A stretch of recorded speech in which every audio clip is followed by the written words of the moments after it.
Estamos contentos de que nos visiten en Three Crosses Español. Tenemos un propósito, y el propósito es que una vida se transforma cuando uno sigue a Cristo Jesús, y los pasos son bien sencillos. Es adoración, que fue lo que experimentaron hace ratito, a comunidad, servicio y evangelización. ¿Ya tomaste el siguiente paso? ¿Dónde estás atorado? Nomás vienes a adorar, pero no estás en una comunidad o no estás sirviendo. Te invitamos a que te hagas parte de la iglesia. No nomás se viene a la iglesia, eres la iglesia. Así que los invitamos a que se hagan activos, que puedan decir, yo puedo hacer esto, yo tengo estos talentos. También para eso, se me olvidó decirlo ahorita, tenemos el seminario de transformación de vida 101. Es el junio 3, donde si quieres hacerte miembro de la iglesia, este es el primer seminario, dura 4 horitas, de 2 a 6 de la tarde, o si no te enfado, aquí vas a estar escuchando otras 4 horas más. Pero es muy bonito este seminario porque te explica lo que la iglesia cree, por qué lo cree, de dónde nos agarramos y cómo es que tú puedes ser parte de esta casa que llamamos Three Crosses Español. Así que, ¿qué día es? Junio 3. Junio 3, y en el junio 10 tenemos los bautizos, porque es importante que tomes también ese paso de obediencia si no lo has hecho. Antes de que empecemos, me gustaría preguntarle quién ocupa una Biblia para poder leer el día de hoy. ¿Todos traen Biblia? Levanten su manita, alguien les va a llegar les va a hacer llegar una Biblia para que puedan leer junto conmigo.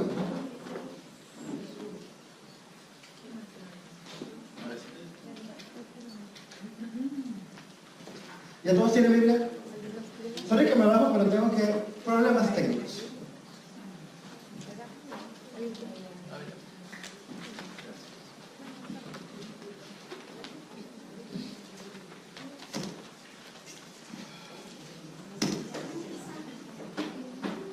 Ahora sí.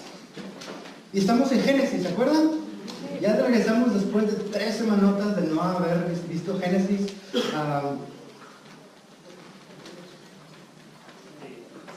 Pareciera que pasaron 4 o 5 meses para que regresáramos a Génesis, pero ya regresamos a Génesis y no se preocupen, sí lo vamos a terminar, se los aseguro. Aunque vamos a tener esas pausas de vez en cuando que tenemos invitados o que viene el Día del Padre, vamos a tener que superar al Día de la Madre, porque las mamás siempre se llevan todo, ¿verdad? Es que somos number one. Bueno. Pero entonces el Día del Padre también probablemente hacemos algo mejor, así como más chido. Así que estamos contentos que nos visites el día de hoy. Vamos a abrir nuestras Biblias, Génesis, capítulos 6 y 7, vamos a ver el día de hoy. A manera de resumen, y que todos, que si no has venido a todos los estudios de Génesis, a manera de resumen, me gustaría decirte que estuvimos viendo la historia de la creación, vimos cómo Dios creó todo, vimos el tiempo que Adán y Eva estuvieron en el jardín del Edén, y también vimos cómo es que ellos cayeron en pecado y las consecuencias de la caída. La vez pasada que nos vimos en Génesis, vimos cómo fue que esto afectó a la humanidad y cómo Caín y Abel, siendo los primeros hijos, no tuvieron una bonita hermandad y uno mató al otro, ¿verdad? ¿Se acuerdan? Ok. Así que prometimos que cuando viéramos este libro íbamos a ser fieles a lo que Moisés quiso escribir. Y dijimos que el libro de Génesis tiene unas conclusiones que sacamos al principio, nomás para recordárselas. Una de ellas es el propósito de Génesis. Si tienes en tus hojitas para llenar, puedes llenarlas, no tienes que hacerlo. Pero el propósito de Génesis es revelar al Dios eterno y demostrar su soberanía y su gracia. Ese es el propósito de todo el libro. Así que cuando vengas al libro de Génesis, no busques ciencia, no busques conocimiento extra, busca al Dios que se revela en la Biblia. Amén. La segunda conclusión que sacamos de Génesis es muy sencilla, que no estuviste allí. ¿Cuántos de nosotros estuvieron el día de la creación? No, yo no me acuerdo. Ya estoy viejito, pero no tanto. Así que cuando vengamos a un texto y no sepamos lo que se diga, tenemos que estar conscientes de que nadie de los que estamos vivos en este momento, o los escritores, comentaristas, nunca nadie vio exactamente lo que pasó, y solamente podemos hacer teorías de lo que realmente pasó. ¿Sí? ¿Estamos de acuerdo?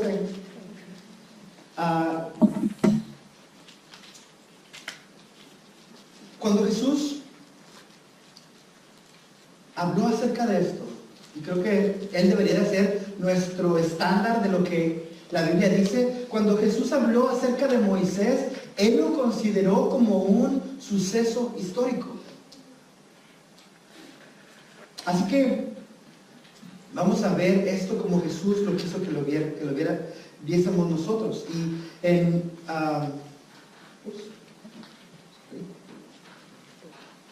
en Mateo 24:36 dice esto: pero en cuanto al día y la hora, nadie la sabe, ni siquiera los ángeles del cielo, ni el Hijo, sino solo el Padre. Versículo 37 dice: la venida del Hijo del Hombre será como en los tiempos de Noé. Porque en los días antes del diluvio comían y bebían y se daban en casamiento, hasta el día en que Noé entró en el arca. Y no supieron nada de lo que sucedería hasta que llegó el diluvio y se los llevó a todos. Así será la venida del Hijo del Hombre. ¿Oramos? Señor, gracias por tu palabra, Señor.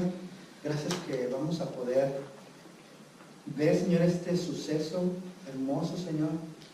Este suceso donde el héroe, Señor, el que se lleva toda honra y toda gloria eres tú, Dios. Señor, te pido que nos hables el día de hoy.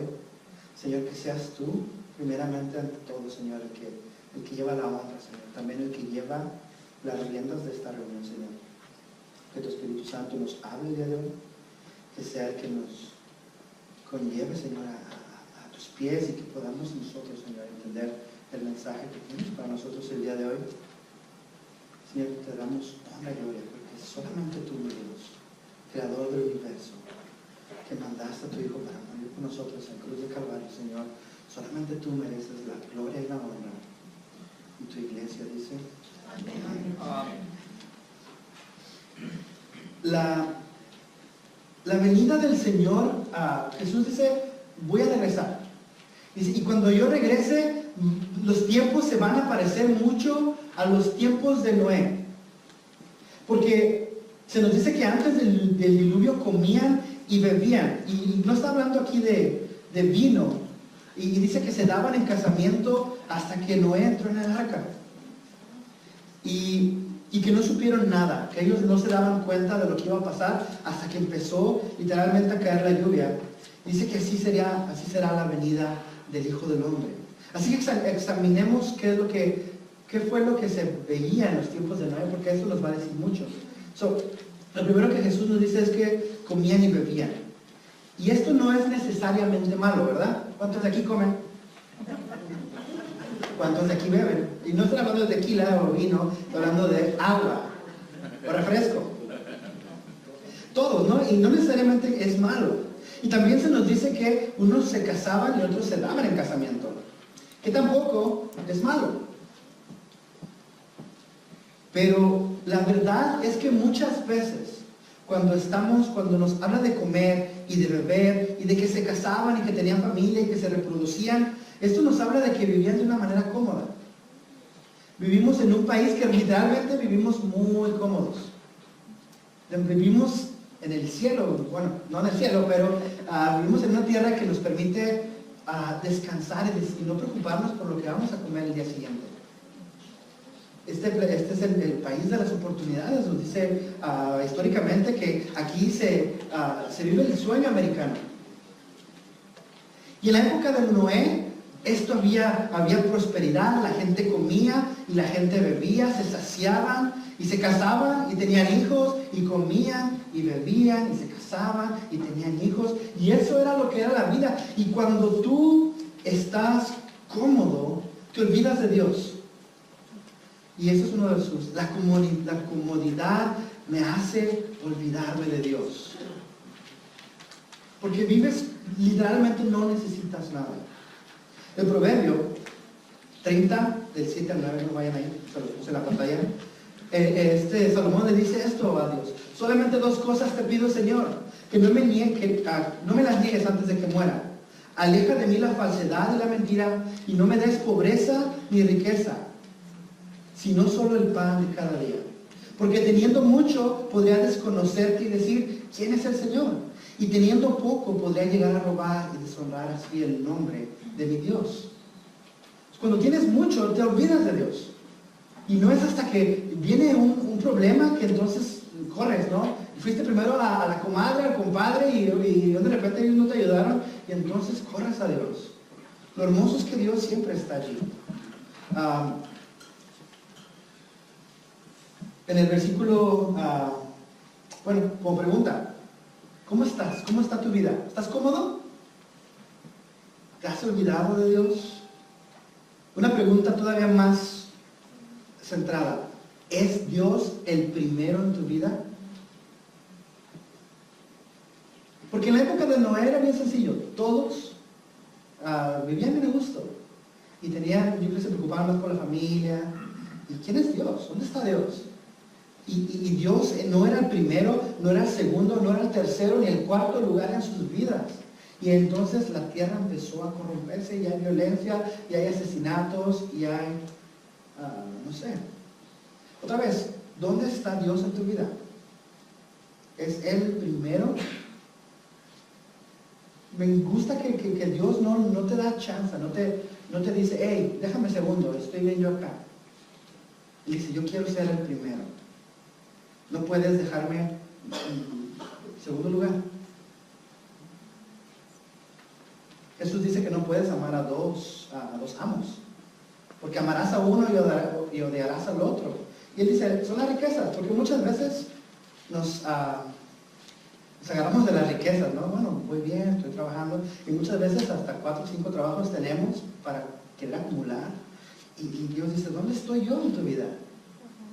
¿Por qué tomaste el trabajo domingo cuando tenías que venir a adorar? ¿Por qué estás chambeando tanto? ¿No? Yo tengo que ser número uno. Y la introducción de Génesis también nos va a dar más detalles acerca de lo que está pasando después de que el hombre fue expulsado de Edén.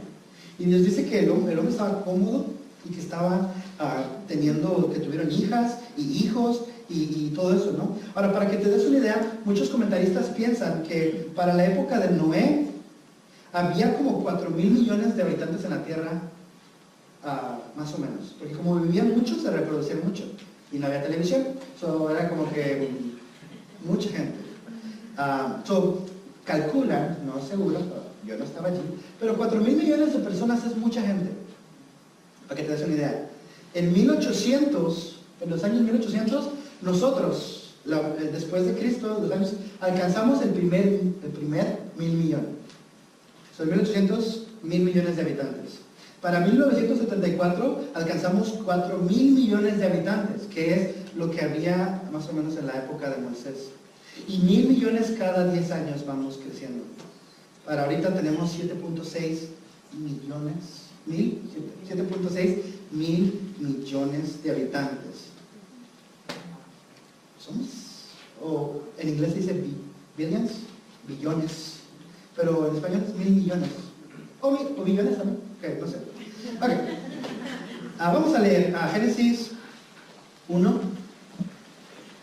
Génesis 1:1. ¿Lo tienen ahí? No, Génesis 6:1. Sorry, estoy acá perdido.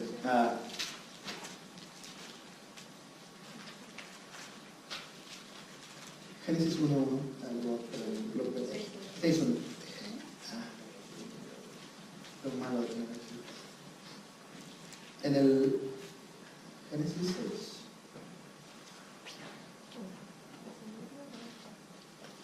6. Dice, cuando los seres humanos comenzaron a multiplicarse en la tierra, tuvieron hijos e hijas. Versículo 2 dice, los hijos de Dios vieron que las hijas de los seres humanos eran hermosas y entonces tomaron como mujeres a todas las que desearon. Ahora, los hijos de Dios, primero dice, ok, todos vivían contentos, tenían familia, tenían hijos, y después nos dice que los hijos de Dios. Y hay un poco de debate acerca de quiénes son estos hijos de Dios. ¿Alguien ha escuchado ese debate? ¿Alguna vez? Sí. Que dicen, unos dicen, son gigantes, son ángeles caídos o demonios. Otros dicen, no, ¿sabes qué? Son los hijos de Set, o el tercer hijo de Adán y Eva. Y hay un debate entre la iglesia, literalmente no importa mucho, pero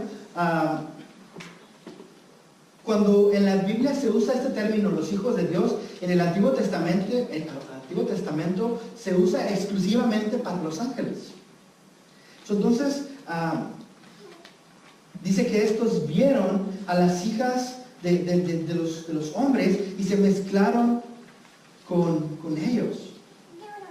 Ahora, cualquiera de las dos vertientes que te unas, tienen dificultades. Son como que difíciles de explicar, difíciles de sostener. Otra vez les digo, no se claven en eso, no importa mucho, no pierdan a un hermano por eso. Pero, algo sí, el texto de Génesis, en estos 8 versículos que de principio, nos da algo que es muy serio. Una y otra vez dice Dios, el ser humano, el hombre, la mujer, hijos, hijas, ser humano. Y lo vas leyendo y una y otra vez dice 13 veces en estos 6 capítulos, dice hombre y mujer. Y esto básicamente nos dice que nosotros somos temporales, que somos humanos. Versículo 3 dice, pero el Señor dijo, mi espíritu no permanecerá en el ser humano para siempre, porque no es más que un simple mortal. Otra vez, es solamente un mortal. Por eso vivirá solamente 120 años. Ahora, muchas veces, yo cuando leí primeramente esto, parece que Dios rebajó los años del hombre de vivir 900 y que dijo, ya no va a pasar de los 120. Pero en realidad el texto no está hablando de eso. El texto está hablando, quedan 120 años de gracia. Solamente 120 años. Y entonces viene lo que viene. Dice, en 120 años es lo que el hombre le queda. Dice, solamente es un mortal, por eso solamente le quedan 120 años. ¿Qué viene después de los 120 años? El diluvio. ¿Por qué Dios puso 120 años? Se me hace un número medio random, ¿no? ¿Por qué nos permitió vivir 120 años más?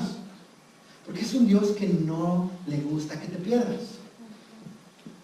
Porque Él es un Dios, nos dice el Salmo 103:8, dice, el Señor es clemente y compasivo, lento para la ira, pero grande en amor. El 120 años es una cuenta regresiva para que este mundo se arrepienta. Pero la comodidad, vivir en comer, beber, reproducirme, no permitió al hombre escuchar a Dios y que ellos se arrepintieran. ¿Te acuerdas cuando Caín y Abel vinieron? Caín mata a su hermano, después viene Lamec y él mata a 2, uno porque lo vio feo y otro porque se estaba defendiendo probablemente, pero mató 2, y entonces nos dice que la maldad empezó a crecer, y dice que la maldad era tanta que Dios dice, quedan 120 años. Dios es paciente, pero Él dice alguna vez, mi espíritu no permanecerá con el hombre para siempre. Versículo 4 dice, al unirse los hijos de Dios con las hijas de los seres humanos y tener con ellos hijas, y tener hijos con ellas, nacieron a gigantes, que fueron los famosos héroes de antaño, y a partir de entonces hubo gigantes en la tierra. Algunos comentaristas, como les digo, piensan que son gigantes y cuando se meten ellos, como que se mezclan con el ADN humano y entonces nacen gigantes, grandototes. Ahora, ¿no sería algo nuevo que un demonio se vista con algo que no es? Dice que Satanás se viste de ángel de luz, ¿no? O cuando toma la figura de una serpiente, Satanás. También los ángeles pueden tomar figura de hombre. Más adelante vamos a ver a Abraham teniendo conversación con ángeles.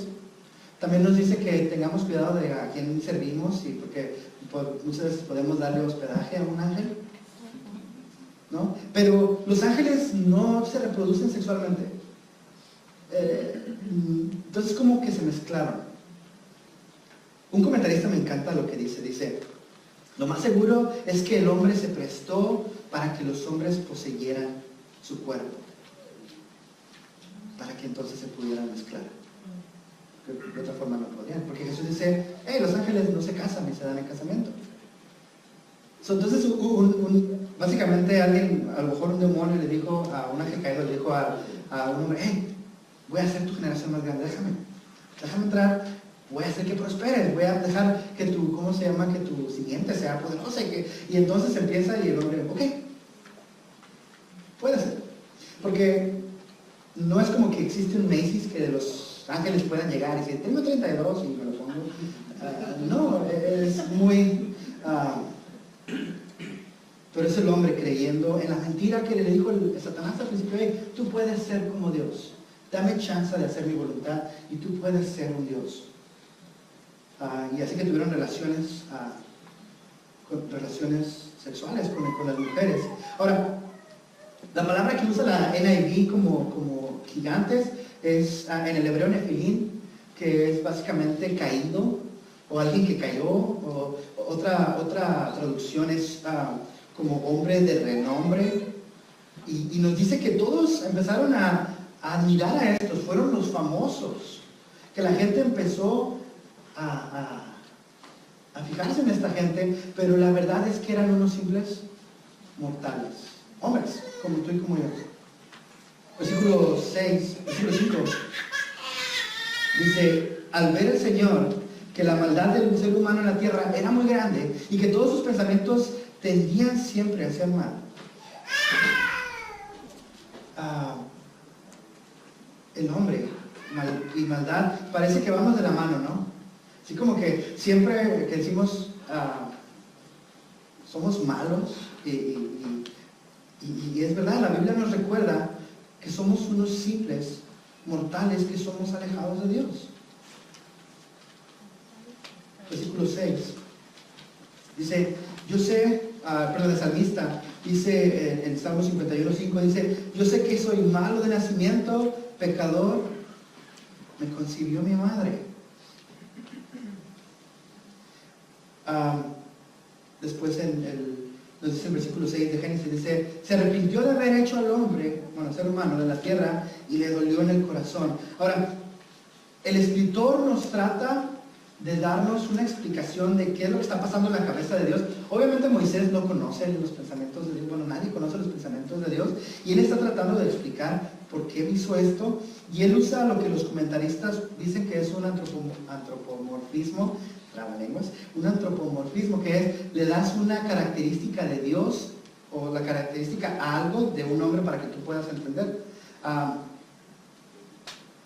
Es una descripción para que nosotros podamos descubrir qué es lo que Dios está pasando. Porque la Biblia nos dice que Dios es un Dios que no cambia. Dice, no soy hombre ni hijo de hombre para que yo me arrepienta. Entonces, no es como que digo, ya la regué, o ya se arruinó. Lo que hace Dios, lo que hace el escritor es simplemente que nosotros tratemos de entender qué está pasando por el corazón de Dios. Pero lo que me encanta es que dice que le dolió en el corazón. Porque Dios creó al hombre, y te creó a ti y me creó a mí, para que lo disfrutemos a Él, para que tengamos una relación íntima con Él, para que lo adoremos, y nosotros decidimos preocuparnos por comer, beber y reproducirnos.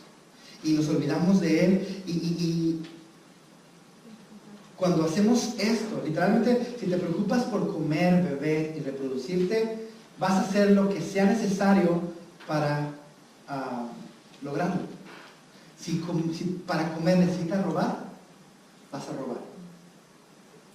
Si para comer y beber tienes que matar a alguien, vas a matar a alguien. Si para reproducirte tienes que engañar a alguien, lo vas a hacer.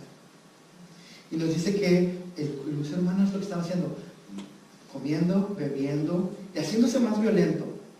Así que Dios decide, ¿sabes qué? Me duele, pero esto es un cáncer, esto es una enfermedad que no tiene cura. Y Él decide acabar con todo.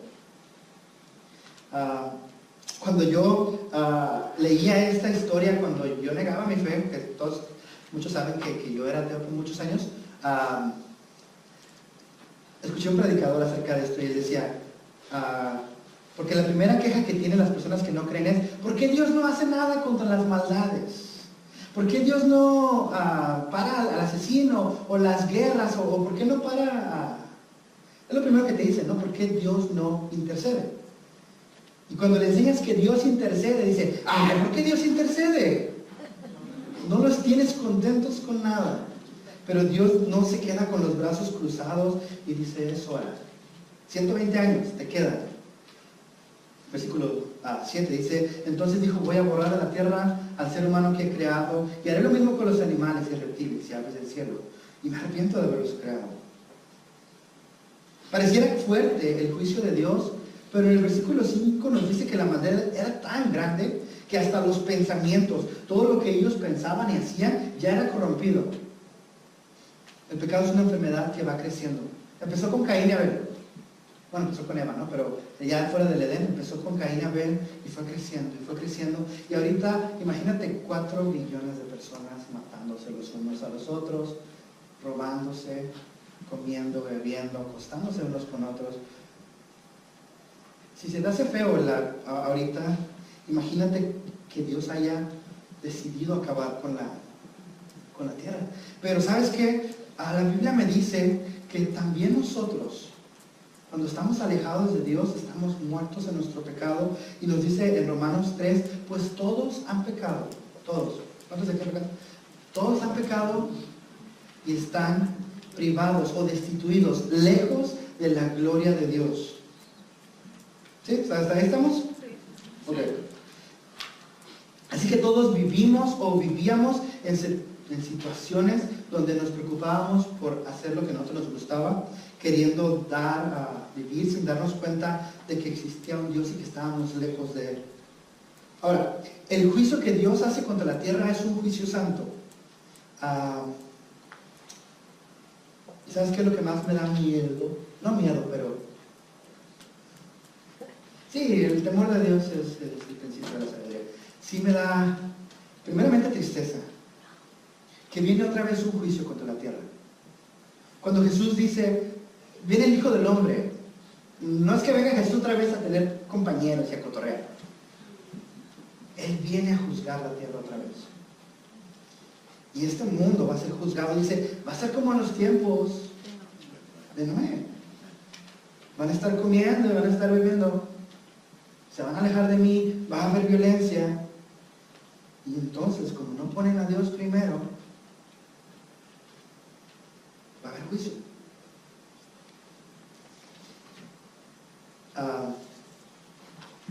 Versículo 8 dice, pero, ¿sabes? Si has venido aquí conmigo, sabes que estas palabras me encantan. Pero, si tienes tu Biblia, subráyala. Pero, ese bendito pero, dice, pero Noé contaba con el favor de Dios. Sí, amén. Los peros de nuestro Señor me encantan. Porque ustedes estaban muertos en pecados y en sus delitos y eran hijos de ira, pero ya han sido lavados por la sangre de Jesucristo. Sí, Amén. amén. Me encanta. El juicio de Dios es eminente, pero cuenta Noé con el favor de Dios. El juicio de Dios contra este planeta, hoy mismo, es eminente, pero cuentas con el favor de Dios. Sí. Jesucristo viene a juzgar este mundo porque ven las noticias, asesinatos, violencia, violaciones, niños metiéndose a las escuelas para matar más niños, libertinaje sexual, guerras, jóvenes golpeando a sus padres, padres asesinando a sus hijos, maltrato animal. Ve las noticias.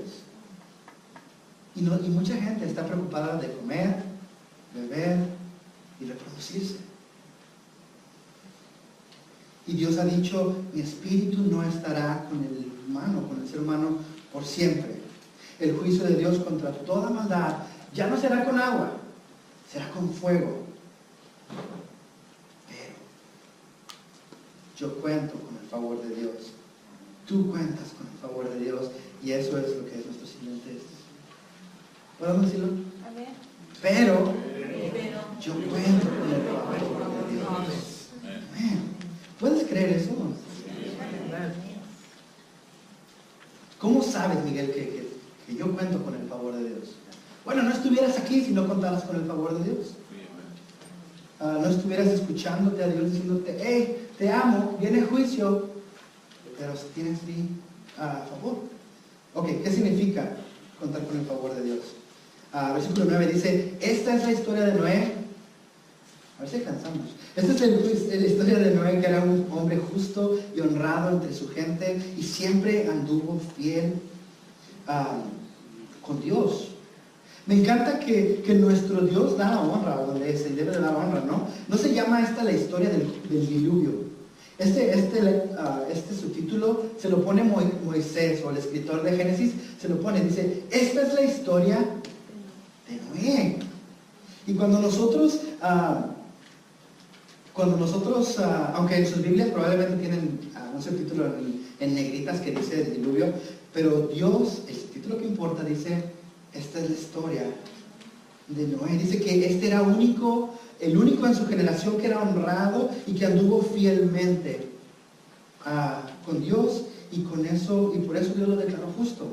Ahora, Noé le creyó a Dios. Noé buscaba de Dios todos los días y Dios lo declaró justo, no por nada de lo que hubiera hecho Noé, sino porque él le creyó a Dios. En Romanos 5, ¿sí? En Romanos 5, del 1 al 2, si no lo tienen, apúntenlo. Dice, en consecuencia, ya hemos sido justificados mediante la fe y tenemos paz para con Dios por medio de nuestro Señor Jesucristo. También por medio de Él y mediante la fe tenemos acceso a esta gracia en la cual nos mantenemos firmes. Así que nos regocijamos en la esperanza de alcanzar la gloria de Dios. Moisés alcanzó gracia, alcanzó misericordia de Dios porque él tenía fe. No por otra cosa, él no había hecho todavía nada. Versículo 6, sí, versículo 10, ¿verdad? De Génesis. Dice, tuvo 3 hijos, aquí hablando de Moisés, de Noé, Sem, Cam y Jafet. Pero Dios vio que la tierra estaba corrompida y llena de violencia, y al ver tanta corrupción en la tierra y tanta perversidad en la gente, le dijo a Noé, he decidido acabar con toda la gente, pues por causa de ella la tierra está llena de violencia, y así que voy a destruir a la gente con la tierra.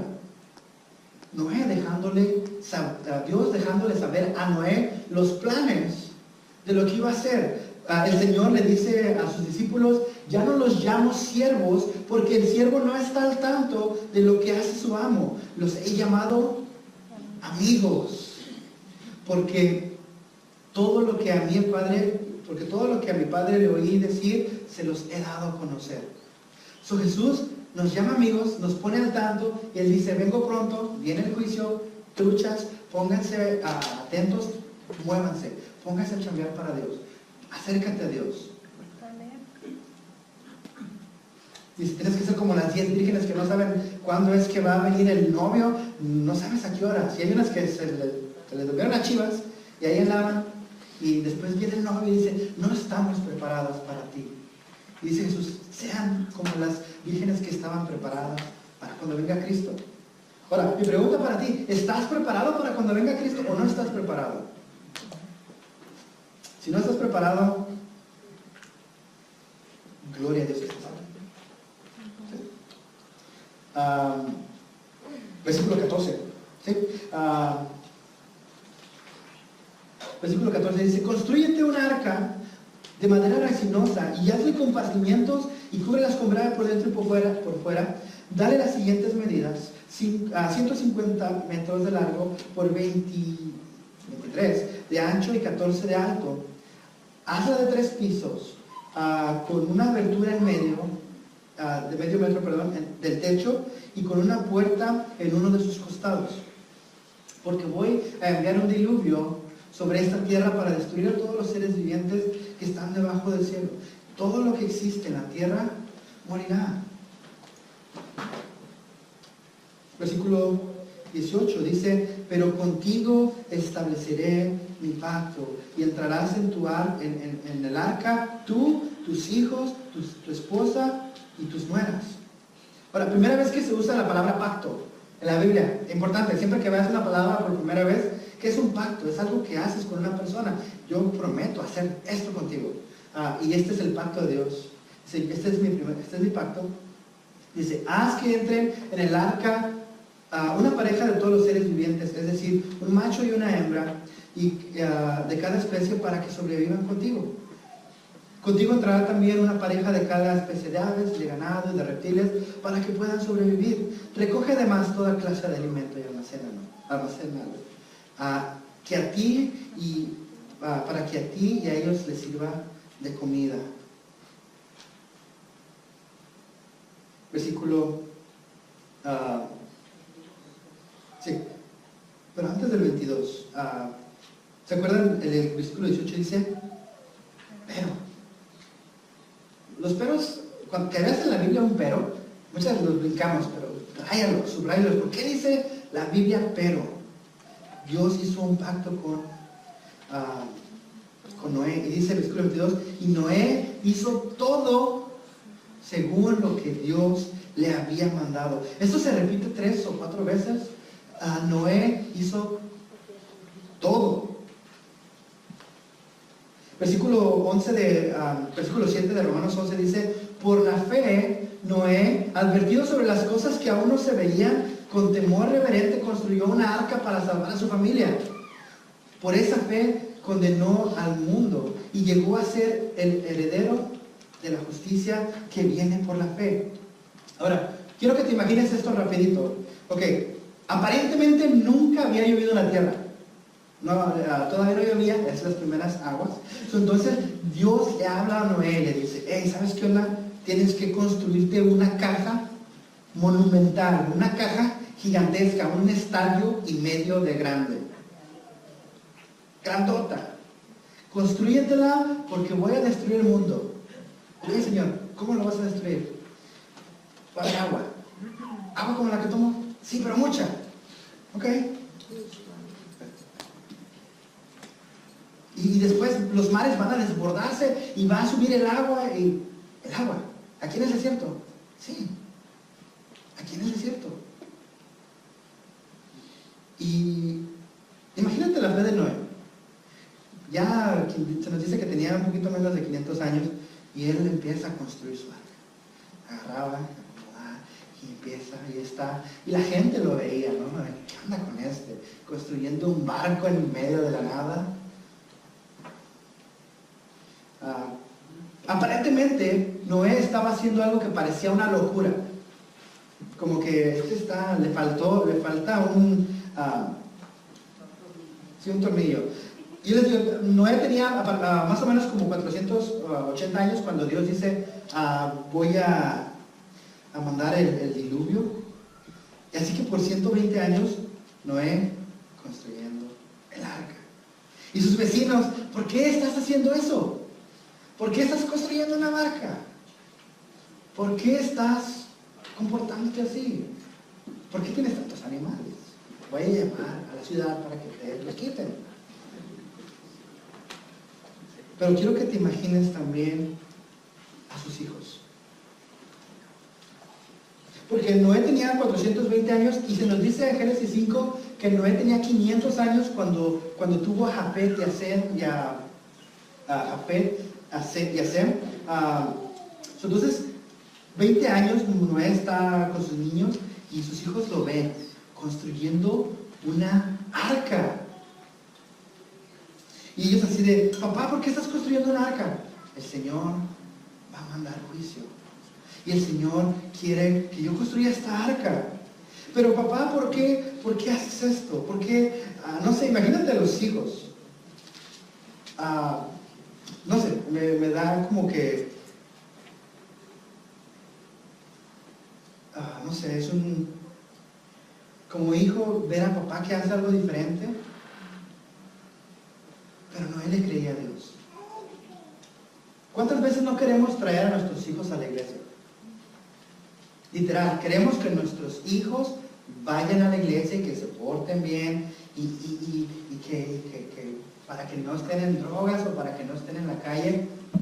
Pero, otra vez, ¿estás tú siguiendo a Dios? ¿Te ven ellos construyendo una arca para tu salvación? ¿O estás viviendo como la demás gente? Ahora, ¿es Dios tu prioridad? No quieras que tus hijos crean en un Dios que tú no crees,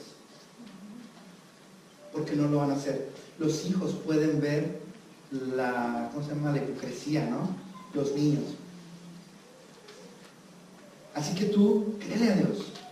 Que en las mañanas te vean de rodillas orando y diciendo, Señor, te pido por mis hijos. Quiero que vengan. Y yo voy a comportarme como tú dices. Si alguien me ofendió, yo voy a poner la otra mejilla. Si yo tengo que alimentar al pobre, voy a alimentar al pobre. Si tengo que servir, voy a servir. Que mis hijos me vean y digan, wow, mi mamá está loca. Pero tiene algo en esa locura. Tiene algo. ¿Por qué está yendo? Porque mi mamá le cree a Dios. O mi papá le cree a Dios.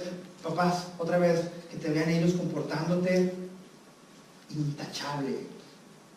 Mi papá cambió, de repente era bien mal hablado y hablaba puras sandeces y de repente ya no se habla así. Ahora ora por mí, ahora me abraza, ahora me besa. Pregunta, ¿cuándo es la última vez que besaste a tu hijo?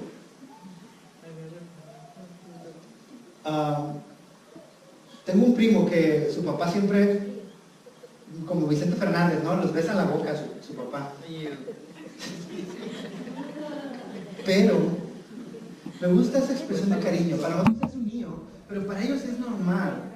Ahora no estoy diciendo que beses a tus hijos en la boca, pero un besito en la cachete. ¿Cuándo le has demostrado que tú sigues a un Dios vivo?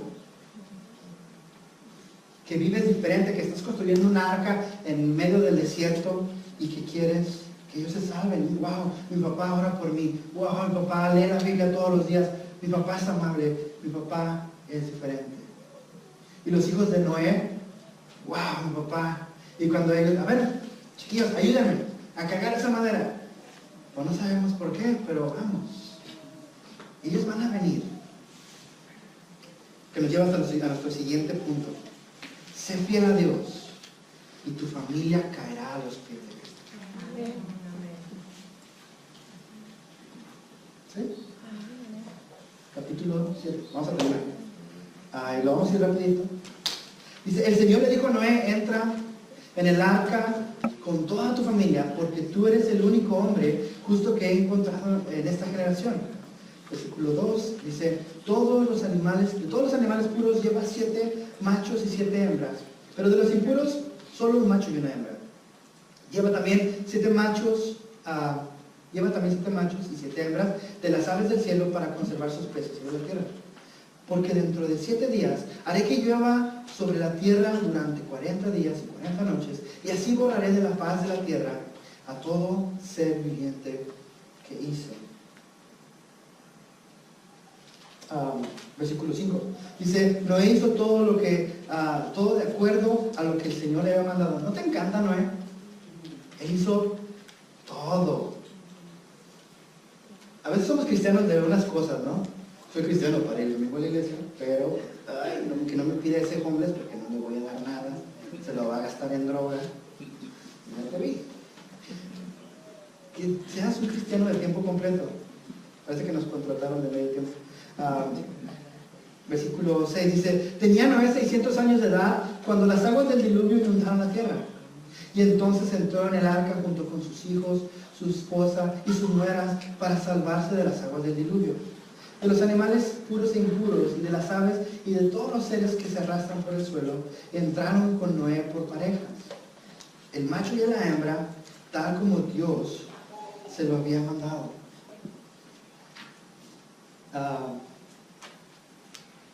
Dice, sí, al cabo de 7 días las aguas del diluvio comenzaron a caer sobre la tierra. Y cuando Noé tenía 600 años, precisamente en el día 17 del mes segundo, se reventaron las fuentes del mar profundo y se abrieron las compuertas de los cielos. Dice, 40 días y 40 noches llovió sobre la tierra. Y ese mismo día entraron en el arca Noé, y sus hijos Sem, Cam, Jafet, y su esposa y sus nueras. Junto con ellos toda clase de animales salvajes, domésticos, de animales que se arrastraban por el suelo y de aves. Y así entraron en el arca con Noé, parejas de todos ser vivientes. 600 años. Y Noé entra con su familia. Y se nos dice que los animales entraron, ¿no? Yo siempre pensaba, ¿cómo es que metió cada gente para meterle al elefante, ¿no? Pero los animales entraron solitos. Ahora, poniéndome a pensar, los burros entraron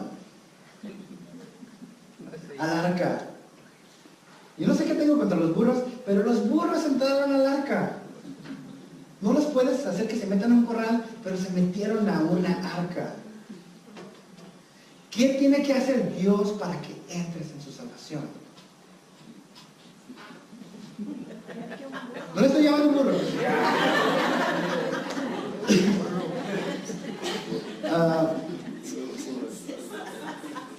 Noé, nos dice Pedro, en 2 de Pedro 2:5, dice, tampoco perdonó al mundo antiguo cuando mandó el diluvio sobre los impíos, aunque protegió a 8 personas, incluyendo a Noé, predicador de justicia. Imagínate a Noé, 120 años, vecina, viene agua del cielo, sí, agua del cielo, lluvia, no sé qué es eso, pero viene. Mamá, papá, primo, tío, abuela, viene un diluvio y se va a acabar con todo. Entren con nosotros al arca. Tú estás loco, ¿por qué vas a la iglesia? ¿Por qué ya te hiciste aleluya? Ya eres de esos. No es eso. Yo no soy aleluya, no es que vengo, soy hijo de Dios y vengo a salvarte. Ven, acompáñame. 120 años de no haciendo eso. Y Dios esperó esos 120 años. Ahora, no es como que Dios dijo, 120 años ya los voy a matar. Dice, diles, en Ezequiel 33, dice, diles, tan cierto como que yo vivo, afirma el Señor omnipotente, que no me alegro con la muerte del malvado, sino con que se convierta de su mala conducta y viva. Conviértete, pueblo de Israel, conviértete de tu conducta perversa, porque habrás de morir. A Dios le duele en el corazón que alguien se pierda. Versículo 16 dice, y entraron un macho y una hembra de cada especie, tal como Dios lo había mandado a Noé, y luego el Señor cerró la puerta. El arca tenía una puerta, gracias a Dios por la puerta, imagínate, viviendo con el animalero ahí y cómo respirar, una puerta y una ventana. Y Dios cierra esa puerta. Y entonces, el versículo 17 dice, y el diluvio cayó sobre la tierra durante 40 días y 40 noches, y crecieron las aguas y se elevaron el arca por encima de la tierra. Las aguas crecían y aumentaban cada vez más, pero el arca se mantenía a flote sobre ellas. Tanto crecieron las aguas que se cubrieron las montañas más altas que había debajo de los cielos. El nivel del agua subió más de 7 metros por encima de las montañas. Y así murió todo ser viviente que se movía sobre la tierra, las aves, los animales salvajes, domésticos, y todo tipo de animal que se arrastraba por el suelo, y todo ser humano. Pereció todo ser que habitaba la tierra, firme y que tenía aliento de vida. Dios borró de la faz de la tierra todo ser viviente, desde los seres vivientes, a todos los seres vivientes, desde los seres humanos hasta los ganados, reptiles y las aves del cielo. Todos fueron borrados de la faz de la tierra, y solo quedaron Noé y los que estaban con él en el arca. Y la tierra quedó inundada por 150 días. Muchas veces escuchamos esta historia, ya con eso termino. Escuchamos esta historia y ¿te acuerdas de la escuela dominical? ¿O te acuerdas de la doctrina? Donde te ponían un barquito y veías un elefante y lo tenías que colorear. Y es una historia bonita donde decimos, qué bonito los ángeles, qué bonito los animales, y ya entraron los leones. Pero esta historia, la historia que Dios quiere que sepas, nos habla de una realidad seria. Que el humano, el ser humano, el hombre, estamos alejados de Dios. Que no queremos saber de Él. Que comemos, bebemos y nos reproducimos y decimos, Dios, aléjate de nosotros. Pero que Dios tiene que juzgar este mundo por la maldad que habita en él. Y Él se puso la fecha. No sé cuándo es, pero Él se puso la fecha. y necesitamos ser salvados. Porque hemos roto la ley de Dios y nos hemos comportado con maldad. Ahora, Dios ya hizo el vehículo para la salvación. Se llama Jesucristo. Él murió en la cruz de Calvario por ti y por mí. Vivió una vida perfecta para que tú no tengas que vivirla. Acércate a Él en fe y confiesa tus pecados. Dice, Señor, yo sé que soy pecador, creo que tú me vas a salvar. Entra en el arca. Jesús dice, yo soy la puerta y el que entra por esta puerta, que soy yo, será salvo. Se moverá con entereza libertad y hallará pastos. En Juan 14, 16 dice, yo soy el camino, la verdad y la vida, contestó Jesús. Nadie, absolutamente nadie llega al Padre si no es por mí. Y Jesús les dijo en Juan 11, 25, yo soy la resurrección y la vida. El que cree en mí vivirá aunque muera. Y dice, todo el que vive y cree en mí no morirá jamás. Y pregunta, ¿crees esto? Amén. Dirás, bueno, ya se tardó, yo ya quiero que venga. Pedro nos dice, pero no olviden, queridos hermanos, que para el Señor un día es como 1000 años. Y 1000 años, como un día. El Señor no tarda en cumplir su promesa. Hey, ya me lo viene, no sabemos cuándo.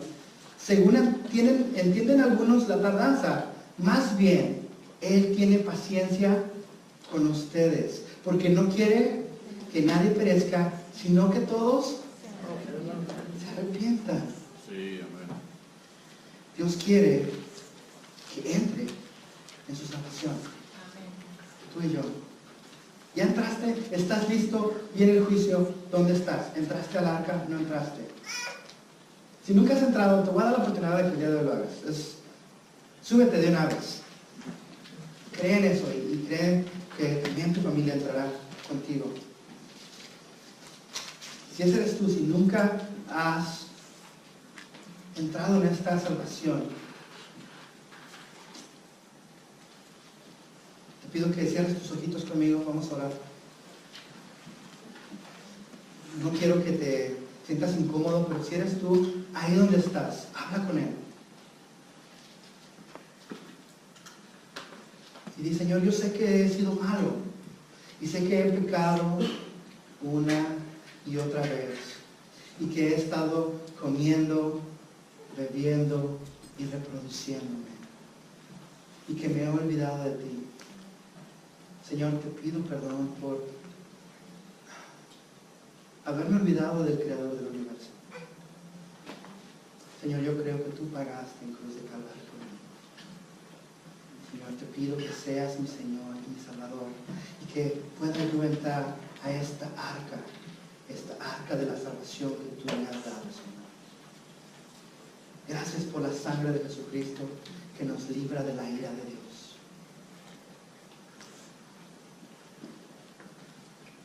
Señor, gracias por este tiempo que pasamos en tu palabra, Señor. Gracias que podemos estar confiados en ti, Señor. De que no hay condenación, no hay ninguna condenación, Señor, ninguna, no hay nada que pueda tocarnos, Señor, si tú estás con nosotros. Señor, te agradezco, Señor, porque eres bueno, Señor, porque tú mereces honra y gloria, Señor. Señor, gracias por la cruz de Calvario, gracias por tu sacrificio perfecto, Señor. Gracias por la historia de Noé que nos hace saber que tú vas a tener un juicio sobre esta tierra, pero